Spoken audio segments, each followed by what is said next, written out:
আমাদের প্রথম কথা হচ্ছে আমরা কিন্তু হারিনি।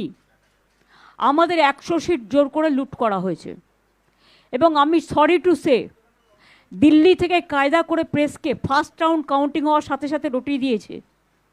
আমি আগেই আপনাদের বলেছিলাম, আমার ভিডিও আপনারা দেখে নিন তার দুদিন আগে, যে ওরা কিন্তু প্রথমে বিজেপি এরিয়া দিয়ে শুরু করবে এবং ইলেকশনে কাউন্টিং হয় 14 থেকে 18 রাউন্ড।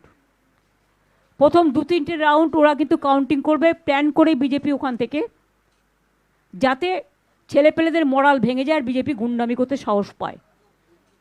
আমাদের লড়াইটা বিজেপির সাথে ছিল না, আমাদের লড়তে হয়েছে ভিলেন ইলেকশন কমিশন, যিনি ব্ল্যাক হিস্ট্রি তৈরি করেছেন। আমরা যখন প্রথম জিতেছিলাম আমি বলেছিলাম কারো ওপর যেন কোনো অত্যাচার না হয়, বদল চাই বদলা নয়। আমরা কিন্তু সিপিএমের একটা পার্টি অফিসে হাত দিইনি, আমরা কোনো অত্যাচার করিনি।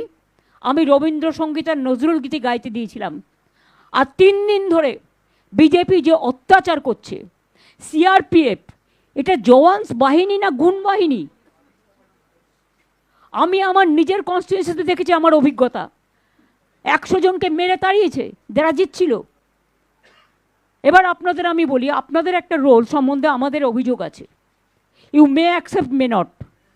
After first round, you started saying BJP is getting 200, 195. You didn't wait up to the final result. Even you didn't wait to see the 5 round, 6 round. And after that campaigning with the press media, the BJP went to the inside of the polling station. ওরা এমনি জিতলে আমার কোনো অভিযোগ থাকতো না, জিততেই পারে, নির্বাচনে হার জিত আছে, কিন্তু সেটা তো নয়। আমরা তো হারিনি, জোর করে ফোর্সফুলি তুমি ক্যাপচার করেছো টোটালটা।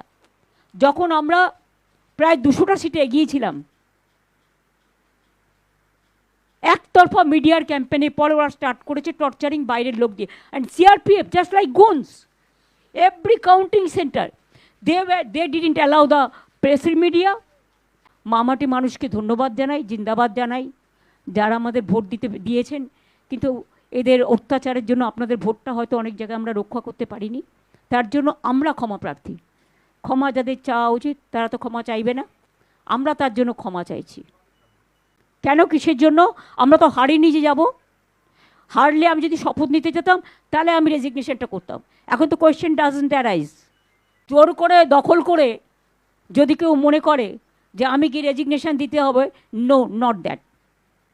Now also I want to say that we didn't lose the election. It is their forceful attempt to defeat us. Officially they may, through election commission, can defeat us. But morally I am telling you that we won the election. বলেছিলেন, শুনুন, রাজনীতিতে অমিত শাহ বলেছিলেন সবাইকে দড়িত করে ঝুলিয়ে পেটানো হবে। আগে তাকে জিজ্ঞেস করুন, তারপরে অভিষেক ব্যানার্জি উত্তর দেবে। আর প্রেসটা আমি করছি, অভিষেক ব্যানার্জি করছে না। যার জিজ্ঞেস করার আমাকে জিজ্ঞেস করুন। কোনো সন্ত্রাস হয়নি, সব মিথ্যে কথা। এনআইএ থেকে শুরু করে একটা চকলেট বোম ফাটালেও কতবার 355টা টিম পাঠিয়েছে বাংলায়। এখন হিউম্যান রাইটস কোথায়? শিডিউল ট্রাইব কমিশন কোথায়? উইমেন কমিশন কোথায়? চিলড্রেন কমিশন কোথায়? কোথায়? ঘুমোচ্ছে কুম্ভকর্ণের মতো নাক ডেকে? লজ্জা থাকা উচিত, নির্লজ্জ, বেহায়া। আপনাকে তো আমি স্ট্র্যাটেজি বলতে যাব না, please. Strategy will be discussed within our party members, but united alliance is for all the political party.